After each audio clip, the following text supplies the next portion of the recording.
Hey, good evening, ladies and gentlemen. Welcome here to Season 2 as we begin the second season of the G-Force Hijinx Clothing 87 series. And we kick things off with Speedwakes tonight. It's the Duels at Daytona. I'm Seth Cole alongside of Anthony McCurry. And Anthony, we ended up watching these guys in pole day qualifying earlier on tonight. The front row is set, but now it's the time to determine the rest of the Daytona grid.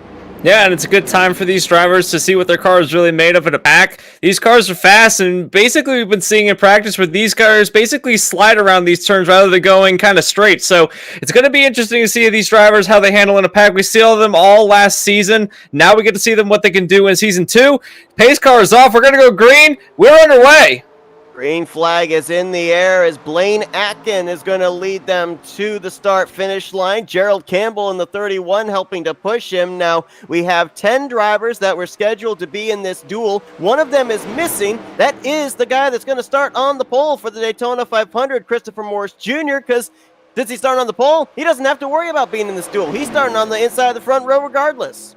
Yeah, and he's going to have that first line advantage, or that inside line advantage going on to the Daytona 500, which is going to be a full-length Daytona 500. So these drivers, they're going to have to race tonight. Oh, there's already a car around. The 7 goes around, and a bunch of cars with him. I think that's basically everyone on back from third place. It's just spun in turn 3. There is at least 6 now. Add a 7th car involved in that one. And these drivers do have one faster pair at their disposal in these duels, and they're going to have to use it here as early as lap 1. Yeah, lap 2, everyone starts spinning on each other.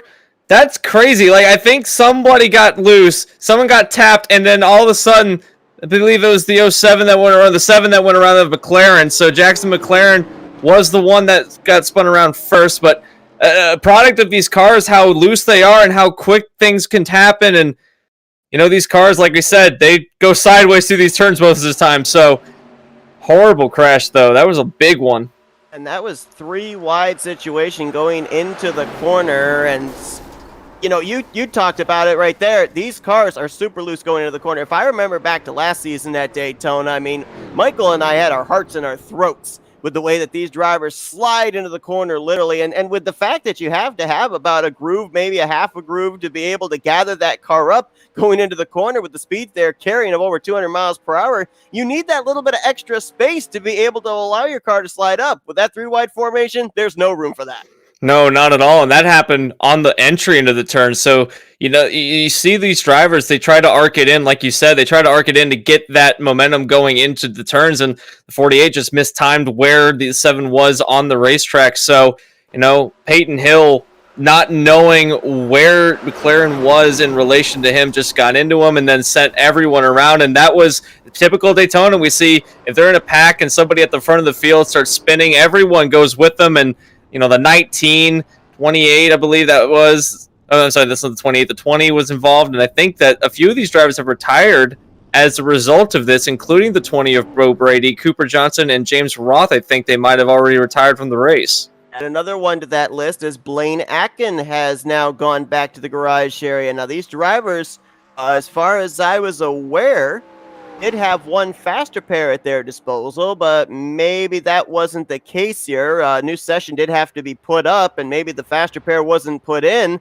That might be why we've got so many drivers that are already out of the race. And so now as things are looking, it almost looks like Jackson McLaren in the 7, who was the driver that all this started with, he's going to be the race leader. Randy Koking lines up 2nd. Peyton Hill's going to be 3rd. And we're still waiting for the 0-2 of Jake Hounshell to come off pit road. Right now, only 4 drivers are still in the running. And that would mean that every single one of the drivers out here on track are guaranteed a spot in the top 10 in the starting lineup for the 500.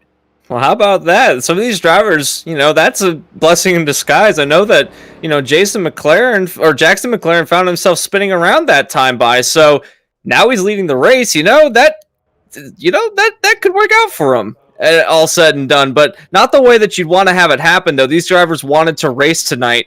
And the fact that there's now only 3 drivers, as we have another retirement, I believe that was Peyton Hill that's parked the 48. So we have 3 drivers now. That'd be Jackson McLaren, Randy Koken, and Jake Hounshell. That's going to be the only 3 on the racetrack. Definitely a different looking duel that we envisioned in our heads when we set out for the pace laps. But, you know, still running around and on the pacing. Seth, that was a little bit of interestingness. We didn't think that all of those drivers would retire. Certainly not the ones that may have been not involved in that crash, but these drivers that, even some that were involved that were spinning, they're still running. But some of the drivers that weren't involved, I don't think I don't think they're on the racetrack anymore. I wonder what the story behind that is. Yeah, I'm not sure. I mean, I'm not exactly certain why you would give up a high starting position in the Daytona 500 if you weren't involved in that wreck. I believe the 31 of Gerald Campbell was one of those drivers that was just barely ahead of when that wreck took place, and he's actually retired out of the race, going to be finishing 6th in this duel. So that means subsequently he would be starting, 11th, I believe, for the 500 grid. With his car with no damage as far as I was aware. Same for Blaine Akin in the 44. They were both ahead of the wreck, and with them out of the race, I'm a little curious about that. I mean, everybody, to my knowledge, regardless of where they finish here in Duel 1 or in Duel 2, they're going to make the 500 grid. But I just kind of think that, especially with how we know that these cars handle at Daytona, this is the legacy Daytona as well, so there's a lot more bumps to deal with, not nearly as much grip.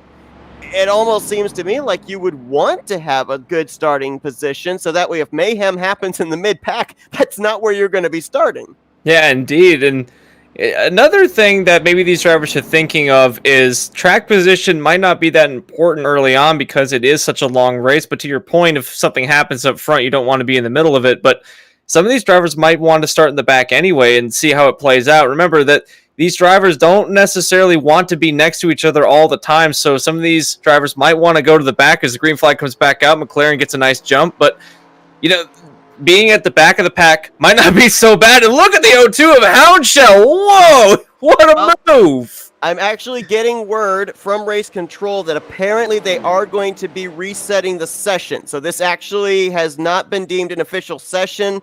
They actually are going to be regridding and redoing the first duel. So that would explain why we ended up having quite a number of drivers actually retire out of the race. So we're going to step aside. We're going to be coming back after a brief intermission. We're going to hopefully have them all set up here and actually be able to run the first 25 laps here for Duel 1. So don't go anywhere. We'll be right back here with coverage from the duels at Daytona for the G-Force Hijinx Clothing Vintage Cup Series.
right, take two. Welcome back, everybody, here to the Daytona Duels for the G-Force Hijinx Clothing Company 87 Series.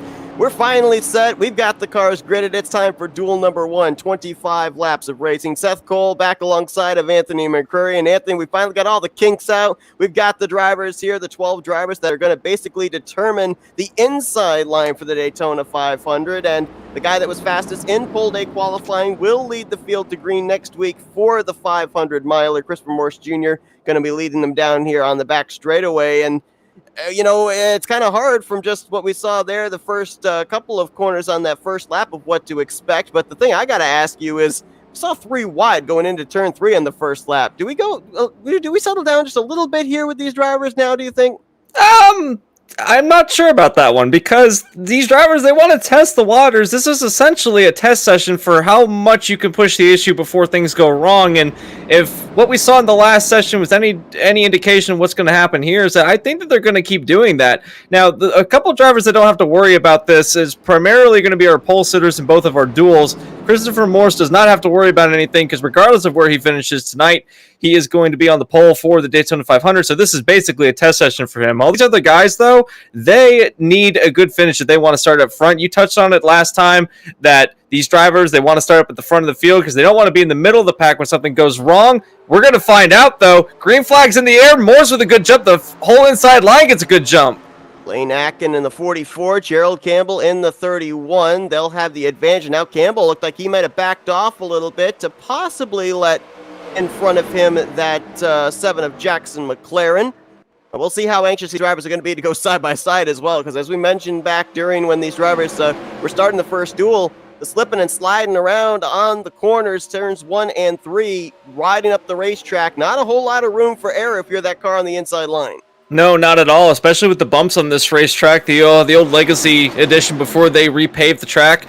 So, on the inside, it's not guaranteed you're going to stay there. These cars don't have a whole lot of aero on them, and they have a whole lot of horsepower, and the draft is going to be important. Even though these drivers don't necessarily have to be in a group to go fast, if you are in a group, you are going faster just by way of the slipstream that you're going to get. So far, Morse is still leading the way up at the top of the field, but I don't know if that's by strategy or if he has just got a faster car. As we can see now, there goes McLaren to the outside of the racetrack in the 44. I'm sorry, that's Atkin in the 44, trying to make something happen as he's now side by side down the back straightaway. Atkin and Morse. We know that Blaine Atkin loves these kind of race cars. Back in the first season of the G-Force Hijinx Clothing Series, we know that he was really dominant with those looser race cars. As another car sliding around back there, I believe that might have possibly been Bo Brady in the 20. No caution coming out as he saves it. A great save earlier on as well by the 71 of Todd Seaburn. And I believe Seaburn in the 71 is the only driver that we have in the field here tonight that we did not see in the previous season of the 87 series, as well as the first season of the Grand National Series. All these other drivers we recognize from the previous 2 series, the previous 2 seasons as well.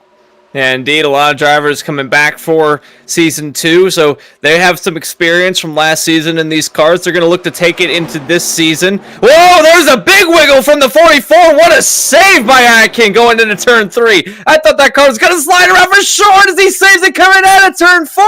Sideways was the 44, but holds on to it. What an amazing piece of work that was. And then you had Jay Countshell and Peyton Hill getting loose as they were trying to figure out if that 44 was going to spin. Now the 44, I believe, no, that's actually the 14 of Cooper Johnson gets loose going into turn 1. Another driver that had an issue, I believe, was Gerald Campbell in the 31. He got up into the wall earlier. He has now lost the draft. Right now, looks like we've got about 7 cars up in this lead pack. Shane Lake just on the tail end of the draft. And we've got a car that's smoking at the back of the pack. That was gracious, McLaren is not going to save it. He goes up into Christopher Morse Jr., and now Morse spins down to the inside. No caution yet. We're waiting to see if a yellow will come out as the 3 tries to get it refired. He does. Continues on. Oh, and then he gets nailed by, I think that was Randy Koken in the 19. That was an intense hit on the side of the 3 car. I don't believe that. I think he got loose coming out of turn 3 and slammed right in the side of the 3 car. And now he's on pit road. He is coking. He's actually spun down on pit lane, still under green. So 3 drivers spinning around on that last lap. You have the 3, the 19, and the 71 that spun around at the back of the pack. And you still got top 5 running. Battle for the lead. Houndshell and Johnson to the inside. Boy, Johnson got himself close to the left rear quarter panel of Jake Houndshell, and as these two battle, they're starting to bring in Blaine Atkin, Peyton Hill, and Shane Lake. So right now it looks like 5 drivers might be the ones to settle it out for this thing, as Chris Morse Jr. on pit road in the 3. Also now hitting pit road is Todd Seaburn in the 75. And it looks like Randy Koking will be starting 23rd for the Daytona 500 as he has taken his car back to the garage area. But look at how quickly a run Blaine Atkin got on the top 2. He's trying to find a 3rd lane. Yeah, he might push it 3 wide. We saw them go 3 wide earlier on. Will the 44 go 3 wide? Thinking better of it. Actually, can get down to the inside now. Going to go for the lead inside of the 02. Can he keep it on the bottom of the racetrack? Just barely can. Had to have a little bit of a lift going through turn 3 onto the apron. Just a little bit sideways coming out of turn 4. Again with a fantastic save. That car is wicked loose, but Blaine Atkin's been able to hold on to it. Houndshell will lead that lap, but that 44, we've seen it sideways more often than not. Still going forward somehow, still running in second place, kept the position from Johnson too. That's an impressive piece of driving. Back there, you got to think that Peyton Hill and Shane Lake aren't too eager to join up with these top 3 at the moment, just given the way that these drivers are racing. And I want to imagine that the track conditions aren't making it any better for these guys because it's cloudy sometimes, but you see the clouds, they break away a little bit and the sun comes out. That track has to be baking down there, making this track much more loose for these drivers to negotiate, as now to the inside goes Cooper Johnson for second place. Johnson and Blaine Atkin get battle for second as Johnson gets loose off the corner. Fortunately, Atkin got loose as well, so they both had enough room to maneuver their way out of the final turn. Peyton Hill's going to move around the outside. Look at Blaine! Holy cow, that thing was slideways through the tri-oval, but he's going to make it work on the outside line. He might take the lead in 2, and he will. He clears through turn 2. How is he driving that car the way he is? That car's got to be crying right now. The tires have got to be on fire. There's no way that he's been able to keep it straight, but he has. The new leader has now got a pressure on from Peyton Hill. He's now coming up through the field as well. Here comes Cooper Johnson again trying to make something happen. And because of everything that's been going on with the top 3, it's now brought Gerald Campbell into the mix in the 31. He just slid by Peyton Hill for the 4th position. So a driver that was up in the wall about 5 laps ago now is up here with a shot of leading the race. And they've got a little bit of an error coming up too. They have a slow driver. That'd be the 4 of James Roth that's going to get in their way. So these got to have to negotiate around him. The top 5 though, the top 6 make it even, have all got it bunched up now. Side by side for the lead, going down the back straightaway. Are they going to push it 3 wide? Yes, they are. To the inside goes the 31 of Campbell. Is he going to keep it going? Whoa, gets the door shut on him. But what a piece of driving that was by Johnson. Cooper Johnson going for the lead through turn 3 and 4. Does he get it on the way out of 4? I believe he will, but only just as he's onto the inside line of the 02, but now going down the 02, better run out of the turn 4 at the line. It's going to be Houndshell. Houndshell's been able to make that outside line work, and now Campbell going up there with him.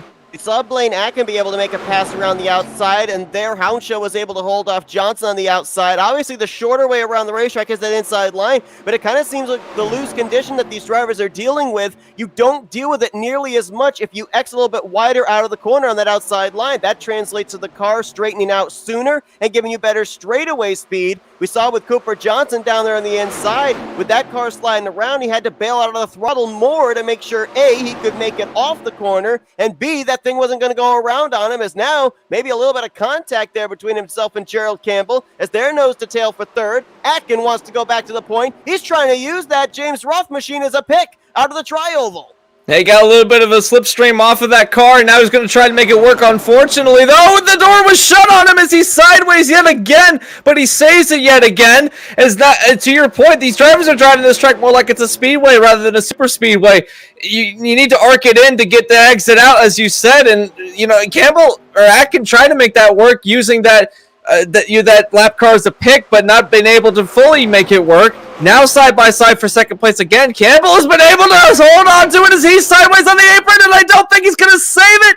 Somehow he does, but the guy in front of him doesn't. Hill goes around. Peyton Hill, but then he keeps it straight, keeps it going. Man, I'll tell you what.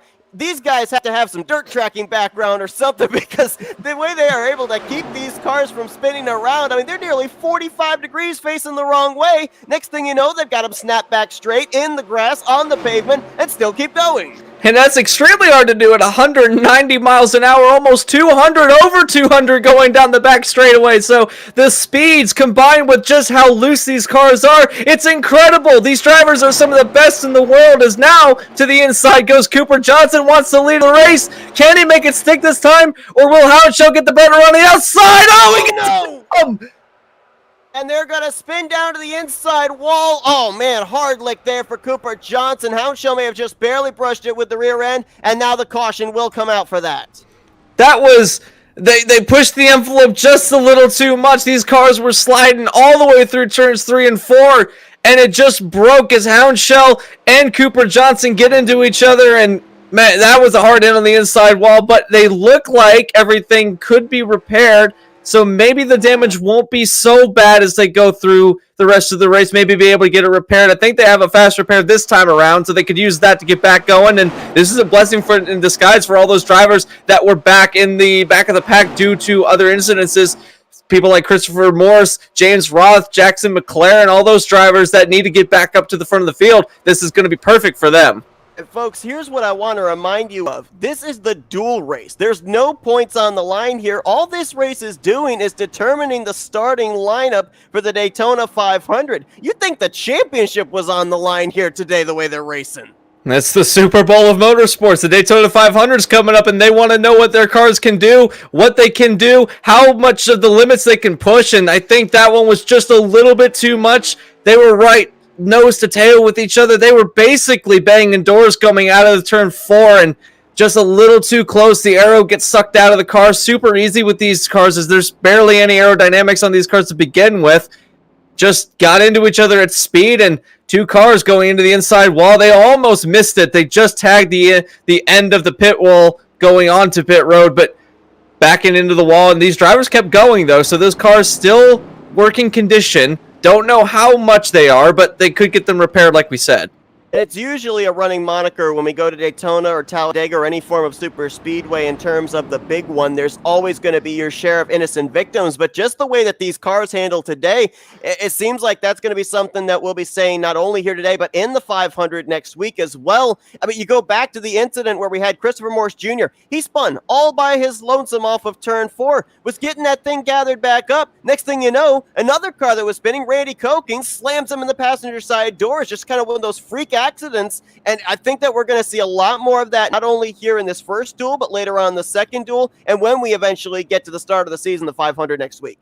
Indeed so, and there's going to be a full field for the 500, which is going to make it even more dangerous for some of these drivers. If we're having these problems with half the field, then, you know, when a lot of these drivers get close together, and we've only seen half the field so far. We've only seen what these half can do, so once we see what Duel 2 brings, you put those drivers on the same track, it's going to be one heck of a show that we're going to see for the 500, and we keep saying this too, the 500 is a full-length race, so you have to last 200 laps around this racetrack. That's going to be extremely difficult for some of these drivers, especially if they have their car tuned to be a little bit more loose, as we've seen Blaine Atkin have.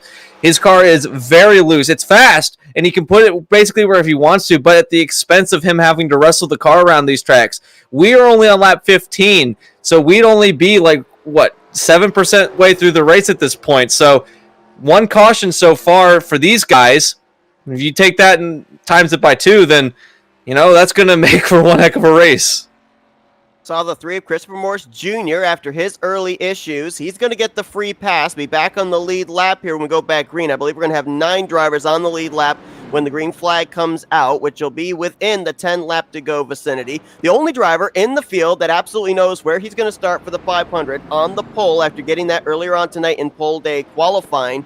So if you are Christopher Morris Jr. in that 3 machine, I mean, what is the goal right now? What are you trying to do? Are you trying to get some testing in of what to expect in the 500? Are you trying to make a statement to the other drivers and not only get the pole, but win the duel and say, I'm going to be the guy to beat next week?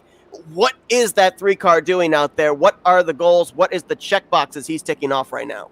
He's definitely out there getting data for the main race, for the 500. Definitely wants to find out exactly what he's dealing with as far as how his car handles, as far as what he can do to get around other cars on the racetrack. How much can you push the envelope? How close can you get? So a lot of it is going to be testing. Most of it, though, I feel, might just be bragging rights. Even though he doesn't have to push it, you know he's going to. Christopher Morse is not one of those drivers to just hang back and watch things happen. We've seen him at the front of the field more often than not, including last season where he won a lot of races. And you see that all the time, even in qualifying, in practice sessions. He's always near the top of the board, so I don't think that he's going to lay back. He definitely wants to get this win and prove to everyone that he is going to be a top contender for the 500. Now, that being said, he's got to be careful with this, though, because he could get a little bit too ambitious, and you never know. Something might snap around at the wrong moment, and all of a sudden your 500 hopes are done. So we have a week's time before we get to the 500, but Morse definitely looking to make a statement here, I feel. And maybe has to as well, because he comes into this season as the defending champion from the debut season of the 87 series. So, when you are the defending champion, you come in with a big target on your back. You are public enemy number one. You are the guy everybody wants to beat every single week. So that could be something that Morse has to think about as well. And I'm going to throw another spanner into the works. Another thing that Chris Morse Jr. could do here today is he could determine who it is that's going to be starting behind him in the Daytona 500, because the winner of the first duel is going to be starting third, second on the inside line. So, he has a choice of maybe who he'd want to be his pusher when we take the green flag to start the Great American Race next week, as green flag back in the air, 9 laps to go in the first duel. And everyone gets off pretty much the way that they were lined up onto the restart. Now we got some drivers making some shifts. There goes Peyton Hill up to the top of the racetrack trying to make that pass as we're all bunched up yet again. We're already looking at going 3 wide back there for third place. Looks like better thinking of it as that would be the 20 car Bo Brady who got that car repaired. So a lot of these drivers using a fast repair now back up to speed. We're going to see what these cars can do. And I noticed something. The 3 car back there kind of lurking, doesn't want to get too involved. So definitely just biding his time, seeing the hornet's nest in front of him, making sure that these drivers get through turn 3 in one piece. But now that's going to be, I believe, Campbell up into the wall.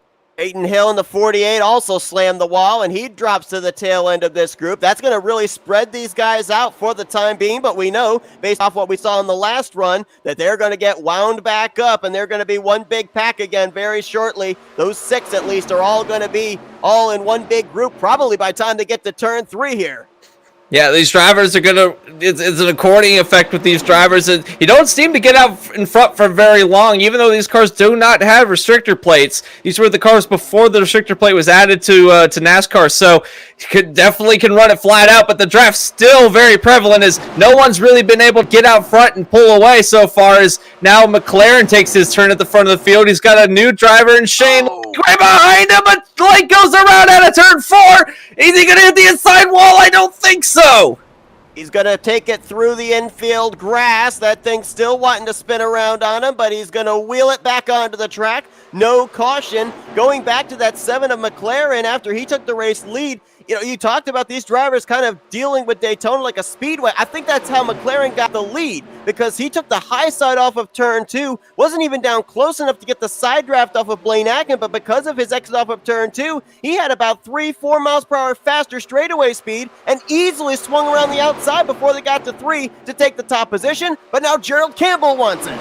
Campbell using that outside line to his advantage. I think that the outside line is going to be the preferred line around the racetrack. You're not struggling with the car as much up there. It's not bouncing around as much. You can keep the wheel more straight going through the turn, so you're not having to fight it through the inside of the racetrack. And if you slide up, the wall is going to be there with you, but it's better than having another car to the inside as the 44 of Atkins gets to the wall, goes into the 31, and they're spinning into turn 2.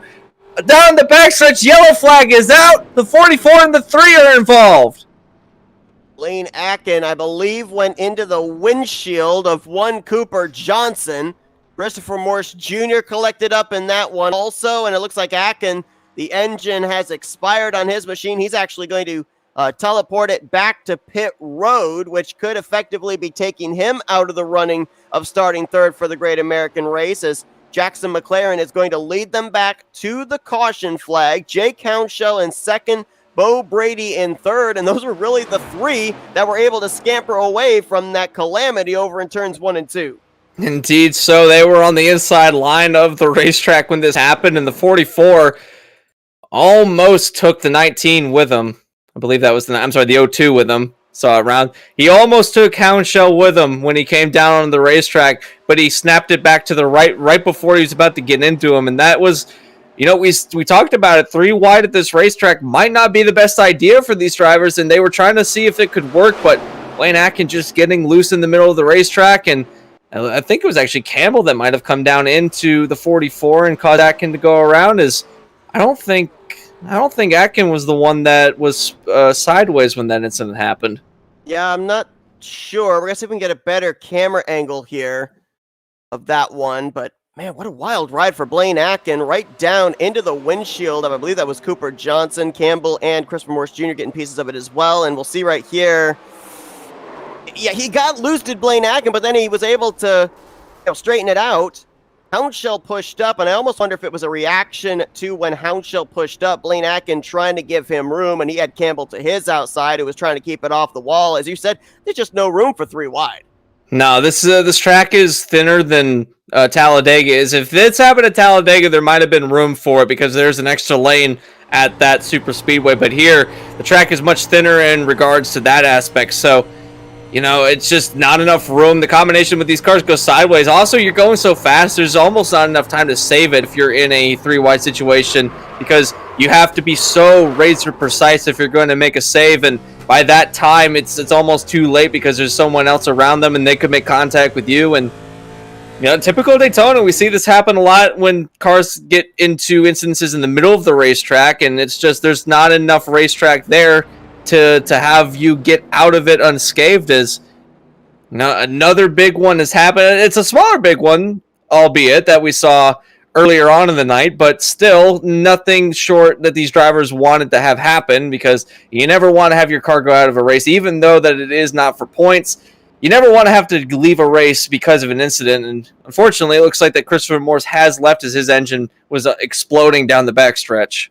Blaine Atkin has also gone to the garage area, also had the 71 of Todd Seaburn, who, if I'm not mistaken, I believe when this caution came out, if he had stayed on the racetrack, he would have been the recipient of the next lucky dog and actually been able to improve his Daytona 500 starting position. Cooper Johnson still sits on pit road in the 14. We saw that on board with him as he had the 44 right up into his windshield, right into your living rooms with that on board, and he has been sitting on pit road for quite some time. Looks like he is just now coming back onto the track. Looks like he'll stay on the lead lap. James Roth, I believe he's going to be back on the lead lap now. He will be the lucky dog driver. So 8 drivers will settle it out here. And I'm wondering about that 44 of Blaine Atkin because I don't think he was involved in anything earlier on. He may have gotten some damage from the hard racing we saw, but I don't know if he just decided to call it quits or if he didn't have a faster pair available. We do know that he did actually call for a tow. And the way that the tow works is it will, from where you call the tow from, it will count the amount of time it would take for you under pacing from that point of the racetrack to get to your pit stall. So maybe with the fact that he would have had maybe anywhere from a minute to a minute and a half of tow time, he pretty much figured I'm out of it and subsequently will be starting, I believe, 19th for the Great American Race.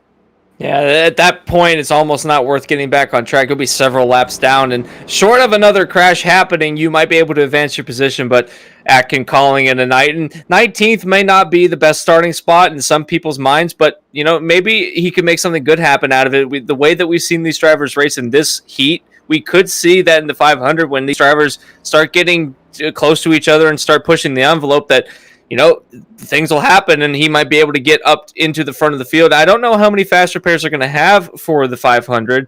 Certainly, I think it's going to be more than one, given the length of the race. But you don't want to have to use that as an excuse to race hard all the time. Some of these drivers might want to get into a bit of a groove and see how long they can go and see if they can get into a long green flag run for the 500. But, Atkin might be beating himself up for that starting position, but fear not, there's always an upside to everything as McLaren, Houndshell, Brady are going to get us back underway for the rest of the race. We've only got 2 laps to go when we get to the line, Seth.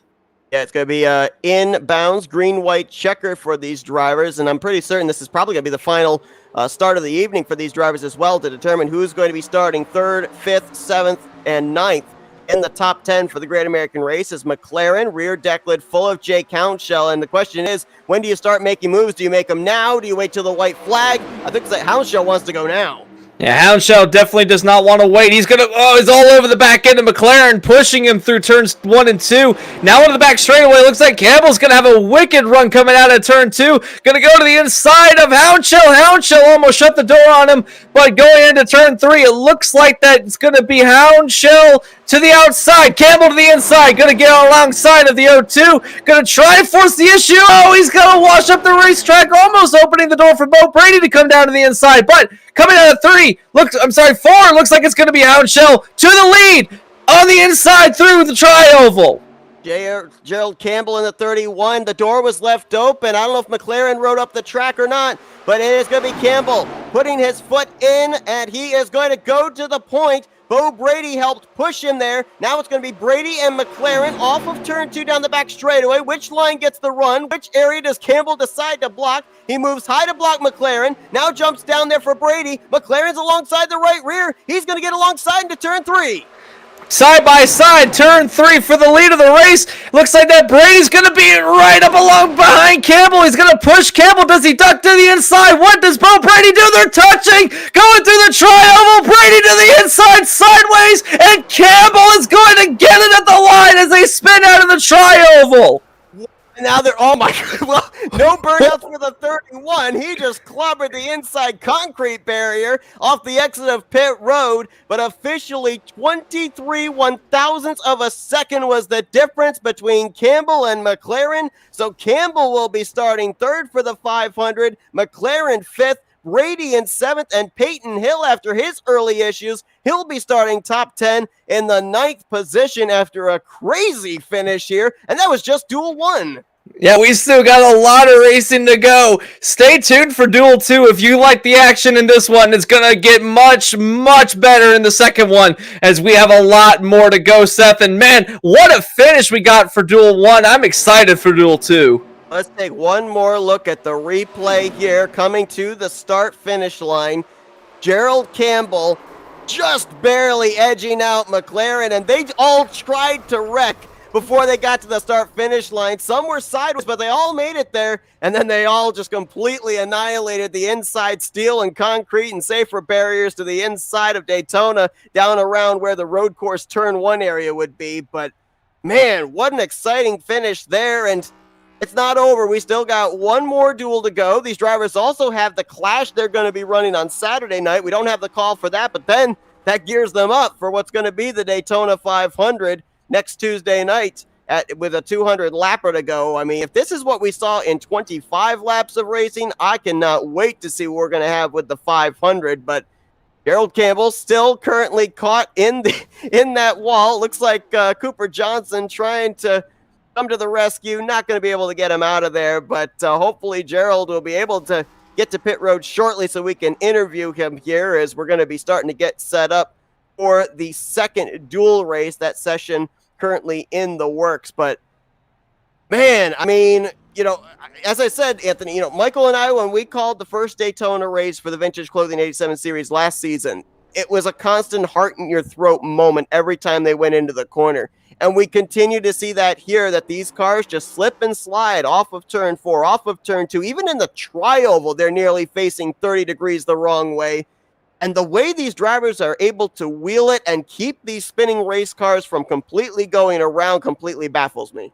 It's an art. Watching these drivers, it's not like any other series that we've seen in a long time where these drivers are just on the edge every single lap. These cars are so powerful, and they don't have much downforce. They only have a little bit of a front end for downforce on the splitter, and then they have a little tiny wing or a splitter on the back of the car that keeps everything in line. Other than that, these are very much just bricks with massive engines in them. So when you combine that with a track that you can get speeds at well over 200 miles an hour, going into a turn, it's always a battle of you versus physics. And the way that these drivers are able to feel the car, having to get through these turns and know what the car is going to do, feel it in the wheel, catch the car, going over 190 miles an hour. Granted, the banking does make it a little easier, but when you consider that this is the older track with the older asphalt down where the turns still have a whole lot of bumps in them and ruts in them right before the repave. This is a new form, or not a new form. It's an advanced form of racing that I don't think many people can do well, let alone master. And a few big shout outs to Blaine Atkin. He had that car sideways the entire race and was able to keep it going. There were times where I thought he was going to take himself out, take everyone else out, hit the inside wall, but that 44 still went straight somehow. I'm excited for the 500 just to see all of these drivers for 200 laps fight their race cars around this track and get to the end of the race and see who is not the winner overall, but who has been able to master their car, not just be able to beat the other drivers, but beat their race car as well. Their individual driver or their individual car is, it's a man versus machine versus everybody else's. That's what we're going to see at Daytona. And we had 2 cautions in that first duel, but let's be honest, we had about 9 cautions that should have happened in that race. The fact that you said there with Blaine Atkin, I mean, I was lost count of how many times he was actually wrecking and actually didn't spin that thing around. And now we're going to get to see what those drivers that were able to observe Duel 1, what can they apply here in Duel 2? We're going to have to wait and find out. But I believe he is finally climbed out of that wrecked race car, despite it going to be starting third for the Great American Race. Let's talk with our Duel 1 winner, Gerald Campbell. Hey, Gerald, it's Anthony and Seth up here in the FRM booth. You got us? Yeah, I think I got checked out from the hospital there. I'm pretty sure I was in pieces at that point. Well, good to know that you've been given the clean bill of health after that huge hit into the inside wall. But, man, every time we talk to you, you say you come into the race with 2 goals. You want to win, check that box. You want to make it entertaining, check that box. What do you learn out there that you can apply when you get to the 200 lapper next week for the 500? You're tired. That's what I'm tired of doing 25 laps. I'm like, come on, can I get like a relief driver and just like have someone just follow around for a while out there? Because man, these cars are hard to handle at Daytona. And the whole goal of next week is just going to be making sure that you're there. If you're even somewhere on the lead lap with like 3 laps to go, you have a chance. I went from 9th up to 2nd, just causing a wreck and carnage and to the back, to the front, to the back, to the front. I don't even know if that was 25 laps. It felt like a lot more than that, to be honest with you. So, I'm floored. The car's destroyed. I hope we have a backup for the Daytona race because that one is no more. That's for sure. Anthony was talking a bit just a moment ago about, these race cars, how they handle, and especially at a track like Daytona. One thing that I observed was after you got into the wall earlier on in this race, you kind of faded back from the group.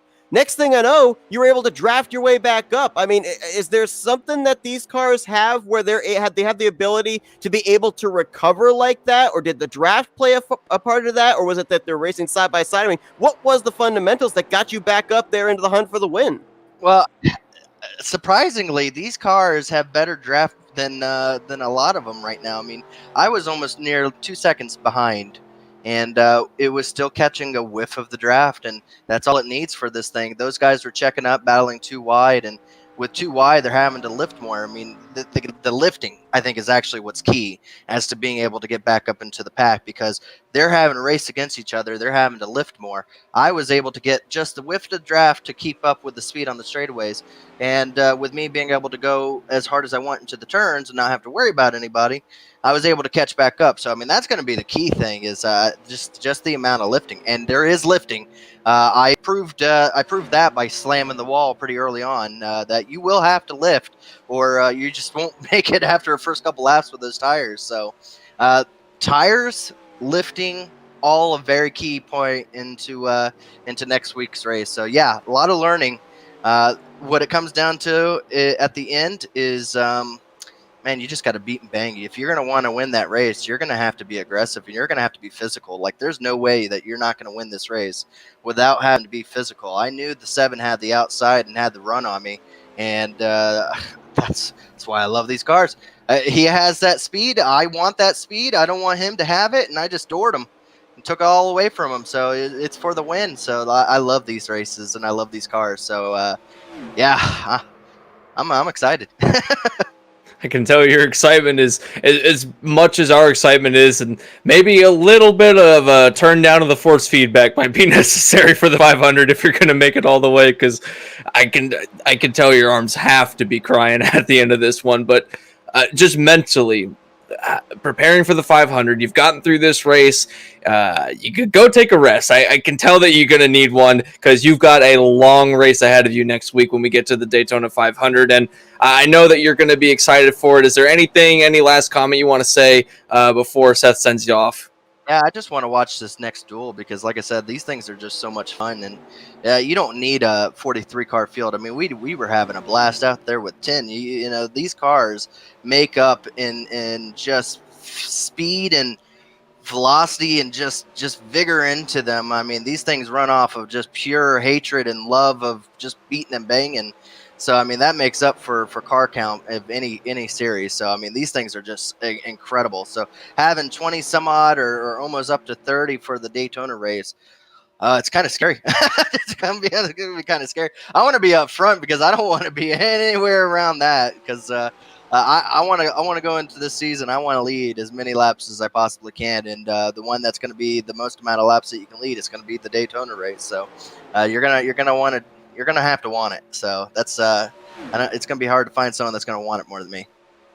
All right, Gerald. Well, we didn't see you in last year's Daytona race, so it's going to be a lot of fun to see if you're going to be able to wheel that 31 to Daytona Victory Lane next week. And we'll let you go rest, but we would be remiss if we didn't give you the opportunity here for some thank you sponsors and shout-outs. Yeah, thanks, BRC. I got had them on board as far as the team goes. Moore's on that team with me. But thank you guys, man. I really enjoy Flatout Racing Network being a part of this and part of this series, and just like I always say, you guys make me seem like heroes, and I can't wait to go back and rewatch that because I still don't know how I was able to muscle my way back up there after so much issues. But enjoy the next heat race. If anyone's watching, show up for the 500 because that finish is probably what you're going to see in every single thing you see with these things because it's just too hard to stop those drafts and too hard to stop when someone's got a run on you. So other than that, thank you. I'm gonna rest up and enjoy watching you guys. Sounds good. That's Gerald Campbell. He's the winner of Duel number 1. Subsequently, he will start third for the Great American Race. And now the question is, who's going to be starting alongside him, as we're going to have, looks like 12 drivers as well for this second duel. And some names that kind of pop out to the forefront. Of course, you've got John Whitendorf, who was very much in the championship for the Grand National Series a couple of months ago. You've got the 2000 Xfinity Series champion Jeff Green. He was a former winner from the Grand National Series as well. And a couple of drivers that kind of popped onto the scene in the Grand National Series and really showed what they had to offer. Peyton Hamlet, as well as James Goshen and Anthony Guarneri. Now these drivers have to step into a 1987 Chevrolet, completely different animal from the ARCA cars they drove just about a few weeks ago. Absolutely. These cars are much more powerful, and they are much faster in a straight line than I think some of the more modern cars that we see that these guys run in. So they are going to have to see a lot of what we saw last heat race. We're going to have to see them fight these cars around the track again, and getting used to these cars might be a little bit of a shock to some of these drivers coming over from the other cars. So not as much downforce certainly in the turns, and just one heck of a beast to handle, as we're seeing a lot of drivers, even in practice, having a hard time handling it, going through some of these turns. Now, Gerald Campbell, when we just talked with him, he said he's going to be sitting back. He's going to be observing this second heat. Now, it's on the flip side for him because he was out there in the first duel. Now he gets to watch these drivers and kind of observe what they observed in the first duel. What do these drivers out here, what can they apply from what they just saw moments ago? I think some of the things that they can apply is to not go 3 wide as much is really what it boils down to. We saw a lot of the incidences in the last race happen because of 3 wide situations. So 3 wide racing is fun to watch. The drivers love doing it, but the consequences of 3 wide racing, especially in cars with very little downforce, can be astronomical. So, at the end of the race, 2-3 laps to go, absolutely race your hearts out. But if you want to have a good finish, try to maybe back off the 3 wide racing in the early parts of the race. Feel your car out. See what you can do with your car going 2 wide. And then if you know you can push it going 3 wide, then absolutely go for it 3 wide. But also, I think that some of the things to do is mind the draft. The draft is going to be something big in this race, as we saw it in the last race also. A lot of drivers were able to use it to go from 9th all the way to 1st, as we saw with our winner from the last race. So, the draft, 3 wide, a lot of things can happen, Seth. And from your point, Seth, what do you think are some of these things that they're going to look out for as well? Because you got my opinion. I want to hear yours. Well, I think the first thing that you have to be aware of is the closing rate. I mean, we talked when Gerald Campbell, when I was wondering how he was able to get up there, he said that these cars are able to draft and suck up so much better than really any other kind of car out there. So you have to be aware of that closing rate distance. This is a track where you cannot bump into the corners, or else that car is going to go around in front of you, and more than likely it's going to collect you up as well. You talk about the high power that these cars have underneath the hood. So I think that's one thing you have to do, is try and figure out how close of a draft can you have with the car in front of you while not running them over. The second thing I think you have to be aware of as well is which lane is really working. Because I was, to be honest, I was surprised that Gerald Campbell won the exchange off of turn 4, because we've seen that outside line seem to be the more preferred line as far as the straightaway speed on both the front and back stretch. As we saw, he went up and doored the 7, got the momentum lost for him, and so that's probably what gave him the edge. But I think we're going to see a lot more drivers migrate up to the top side here in this duel, just seeing how much better it is on the straightaway speed. Only the brave, I think will be going down there trying that inside line, because you get those left sides down on that yellow line out of the apron, that thing's probably going to overcorrect and snap back up into the outside wall. Oh, definitely. The range of how much the banking goes away when you hit the apron, especially in the turns. You're going from, what is it, a 38-degree banking all the way down to, I believe it's like a 6-degree banking at most. So it's quite a stark difference from the turns into on the apron. So the inside line, definitely one of the most dangerous parts on the racetrack. I think something else that these drivers also are going to have to pay attention to is just the amount of just how loose these cars are when you get into a turn. To your point, the inside line might not be a good option for them. Going around the outside, and I'll add on to your point about the outside line, you keep the car much more straight when you're on the outside line. You do get that corner exit speed that you do on the outside line, but more importantly, you get a more stable car at the end of the day, because you're keeping the wheel straighter than you would if you were on the inside having to turn the wheel more to get the car to turn. It is the faster way around the track, yes, but if you're going for absolute speed and a quick lap time, you're definitely going to sacrifice some of the cornering speed, or not really the cornering speed, but you're going to want to sacrifice a little bit of the shorter way around the racetrack to get the overall speed coming off. And tires, I think, we haven't talked about tires hardly any tonight. I think that's the biggest factor here, because these tires are going to heat up super quick with how hot the track is and just how much they slide around the racetrack and the old surface on the racetrack.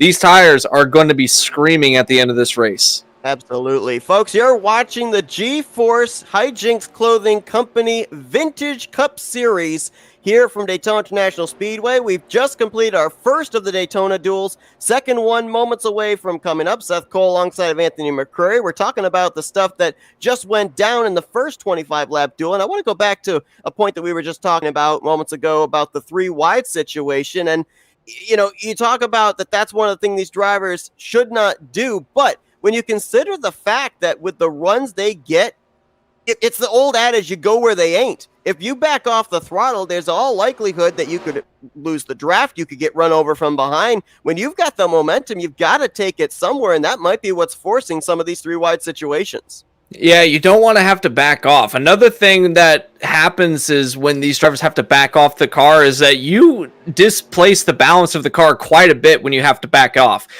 We talk about taking a run somewhere. A lot of times people misunderstand what that means. When you're taking a run somewhere, you're not taking it there for the sake of taking it there. Sometimes you absolutely have to, and you want to get the position, absolutely. But sometimes you're forced to take it just because the consequences of slowing down. You're taking a lot of the aero off the car, and with these cars with the low downforce, that's something that's of a premium. So getting off the throttle, upsetting the back end of the car is going to make you more likely to spin. And whatever you do not tap the brakes whatsoever when you're at speed, because that's how you get your car to spin around the easiest. All the weight shifts to the front of the car. The front tires become loaded with all the weight of the car, and that's where we see a lot of drivers maybe get into some spins, is because they put the brakes on instinctively. They don't want to have to take the slow down that run. With the modern cars, you're able to do that a little easier. We hear about just dragging the brake around the track, making it so that you don't have to take the run somewhere. But with these cars, the way that these cars handle, the way that these older cars have the runs, that's almost impossible to do without spinning the car around. So to Seth's point, you got to take it somewhere. Well, we mentioned that one driver back in the first duel, regardless of where he finished, he knows where he's going to start for the Daytona 500, and that is Christopher Morse Jr. He will start on pole. The driver that qualified second earlier on tonight in pole day qualifying is going to be Jeff Green, so he's in the same situation. He's the pole sitter here for the second duel race, but regardless of where that two-car finishes in tonight's finishing results, he knows that he will be alongside of Christopher Morse Jr., leading them to the Great American Race green flag next week. Yeah, and that's a good thing for him to have going into this race. It's same thing that Christopher Morse was in. He doesn't have to have any particularly good finish today. He can finish at the back of the pack and still have that second place starting position. So the pressure is off for Jeff Green. It's more or less about bragging rights and more practice for how you're going to feel in the actual race. So a good testing session for that two machine. And Seth, we've seen how these drivers raced the last race. Christopher Morse didn't seem to care that he already had the front row locked up. He was racing just as hard, maybe not towards the end when he backed off, but you could tell that he wanted to get back to the front when the time was right. Jeff Green also in that situation. So are we going to see the same thing out of Jeff Green? He's a veteran in these cars, and he's a veteran of the sport just in general. So what are we going to see out of the former NASCAR Series champion? Well, I'll tell you what, if we've got the Grand National Series to go by, this is a guy that dove it 3 wide into turn 3 at Bristol Motor Speedway to be able to pick up a win in that series. So I think we're going to be seeing Jeff Green, no regrets, no repercussions. He's going to try and win this thing, I think. I think he's another driver that wants to make a statement. And, as I look at this grid here, there was only one driver that was unfamiliar from last season in the 87 series as well as the Grand National Series. Here in Duel 2, 3 names jump out at me as brand new drivers. We've got the 10 of Richard Caro, we've got the 21 of Blake Ripley, and we've got the 5 of Austin Edwards. Looks like he is not actually on the grid here. But, when we come to a super speedway, Daytona or Talladega, I say if you're a rookie and you're going to try to get used to people's driving styles, do it at a super speedway. I might take that back here today, because with these type of cars and the way they handle it this super speedway, it's going to take some getting used to, not only with the drivers you're racing around, but also the way that this car is going to be handling. It's almost racing the modern cars at Atlanta. That's basically what we're seeing at this track with these cars at Daytona 08. So definitely one of those times where you're not going to be quite so sure, and you're going to have to learn super quick if you want to have a good competitive edge over these drivers who are veterans of this series. Jeff Green is going to lead them down to the green flag as we go for Duel 2. Green flag is out. The 2 is going to get a good run, but the 91 of Peyton Hamlin up to the top, he's going to get a little bit of a push from Steinmiller. He's going to go onto the lead in turn number 1. How much can he get cleared? Oh, not nearly enough, as he almost took out our pole sitter, but everyone keeps it straight. What do we call that? Clearing yourself? Because he nearly cleared out the field. What a gutsy move to try and get to the inside for Peyton Hamlet. He and Jeff Green, how they kept those things straight, I have no idea. That was incredible, and now they've checked out from the rest of the field quite a bit. That was probably one of the pros moves we've seen is, just eliminate the competition. There's no need for them to be back there, but as we say that, we're talking about the draft. Jeff Green already closing in the gap to Seth Harrelson, and Harrelson is staying right with Hamlet, so you can't really escape for much longer than you really could do if you had a restrictor plate. So you don't want to be at the front, because here comes Jeff Green right to the back end of Harrelson. What can he do? Yeah, that's the thing, too. I mean, with the runs that these cars get, how do you defend that? How do you block? Oh, Harrelson with a little bit of a blink there. Jeff Green tried to take advantage, and then Harrelson appeared in his racing lane, but it's actually going to help Harrelson. It's going to help push him to the front. Green's going to move to second. Hamlet, in a matter of a corner, he drops back to third. That's another pro move if you could only control when it happened, but Seth Harrelson to the lead of the race after a little bit of a blink miscue that he had with his internet, but now he's actually gapping back to Jeff Green. And some drivers that we've seen back at the through fourth on back, though, Blake Ripley, Jason Hounshell, they're not really catching up as much as Jeff Green did, so you want to think that maybe Green's got his car set up much differently than these drivers, as he was a rocket going up to the top three. These drivers back here are closing in, but just not as quickly. It might also be due to the fact that they're in a pack and somebody's down on the inside. I believe that's Harrelson. It is indeed Seth Harrelson down below that yellow line, but he didn't advance his position. He tucks into the third spot in behind Peyton Hamlet, who's all over the back bumper of the pole sitter Jeff Green. Behind them, Jason Hounshell trying to get the inside line working, looking for fourth place on Blake Ripley. And then you got Richard Caro right there as well, trying to see what's going to happen. Almost some contact between the 00 and the 21 coming to the start-finish line. Yeah, that was some intense action. I think that it looks like Ripley's in the wall. I think Ripley got a piece of the wall coming out of the trioval, has lost a lot of momentum, and is going to lose a position to the 10 of Caro. So that might be some damage he's going to have to contend with for the rest of the race. If he can't get it repaired, he's going to fall into the clutches of David White going down the back straightaway as David White trudges to below the inside line, but he's going to have to stay back on the racetrack, cannot advance his position. But that 21 had a whale of a run and a whale of a slide. Goes through turn 3. It's going to take out, it looks like Weindorf with him.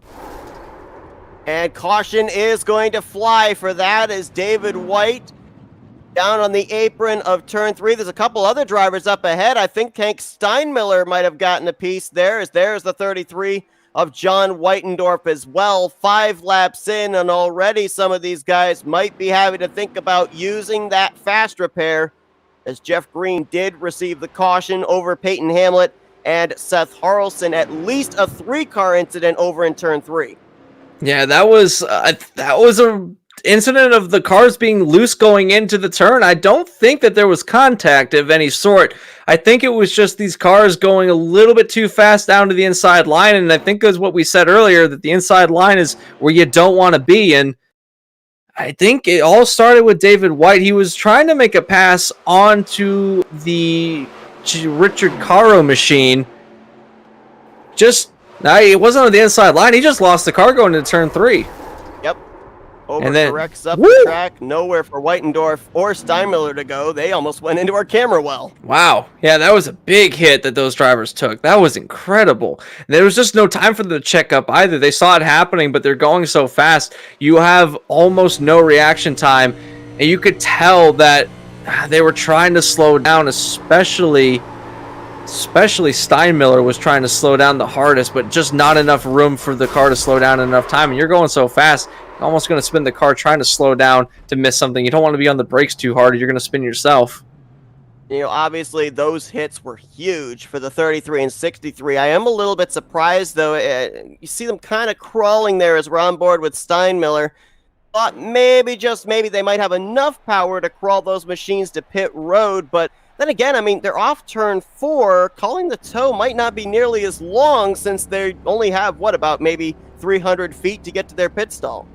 Yeah, not a whole lot of time, and it might be the same amount of time it would have taken to get your car to crawl to pit road anyway, and then you'd have to make the long trudge down pit road, so not a bad strategy on their part. That might pay off for them. Maybe not, but this is the perfect race to see if something like that will pay off, though. David White did come down pit road, and he has taken on his only fast repair of the race. Blake Ripley in the 21, you talked about him getting up into the wall. Looks like he came down pit road to get some damage repair, but I don't think he utilized his fast repair just yet. James Goshen is now in his pit stall in the 85. Looks like he may be getting a set of tires. It's unlimited tires for these drivers here tonight.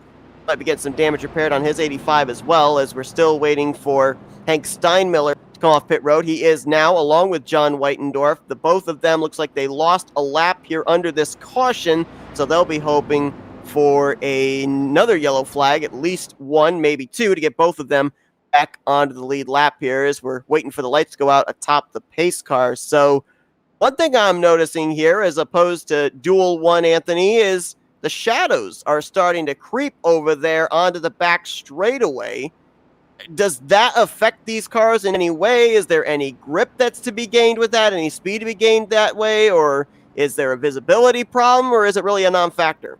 It gets dark for sure. The visibility is definitely worse, although some drivers like the cloud cover because it takes the sun out of their eyes, so that might be a beneficiary to them as far as that goes. Track temps, I don't think it would matter too much. If we're being real here, the track only gets a little bit cooler when the cloud cover comes and then goes, because the clouds will roll in. Track will get minorly cooler for as long as the clouds are there, but as soon as the clouds roll away, the sun's gonna bake the track back up to its original heat. So it'll help a little bit for the time being, and it will provide a little bit extra grip, but just barely. And the clouds are going to have to stay there for quite some time if they're going to see some real effects throughout the entire speedway. And there's some parts of the track that will have sunlight and some parts that won't have sunlight. So it really depends on what part of the track you're at.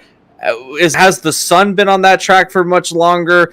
It depends. There's a lot of factors that go into this. Wholesale, the clouds are going to help over time, but in the immediate, it might not provide that much more grip. But some drivers might disagree with that statement.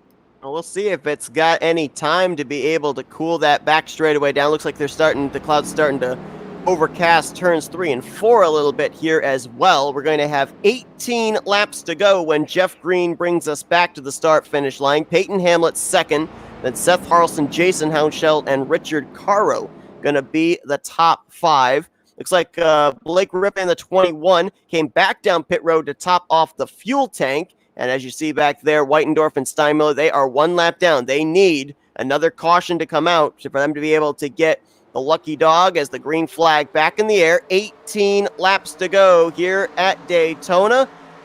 And Hamlet already taking a peek to the inside. Hamlet got, I think, a better start than Green did. Green kind of looks like he was crawling off to the restart, spun the tires maybe or something, but Hamlet to the inside of the racetrack, going to take the lead. It's also going to bring Jason Hounshell with him, who got another good start. Again, I don't think Green got the best start off of that restart, as he's fallen back into the clutches now. So give Hamlet the lead. Hamlet looks like his car hit a brick wall just then. It just stopped any momentum he had, and now here comes Hounshell down to the inside trying to make something happen. Ooh, I thought Jeff Green might be thinking about up the middle 3 wide. Instead, he tucks down to the inside behind Hounshell. And now Hounshell sliding a half off of turn 4. Everybody scatters. 3 wide coming to the start-finish line. I think it might have been the 91 barely there. And now Green's going to lose it. Hounshell's going to lose it. They spin down into the road course section. Caution's going to fly.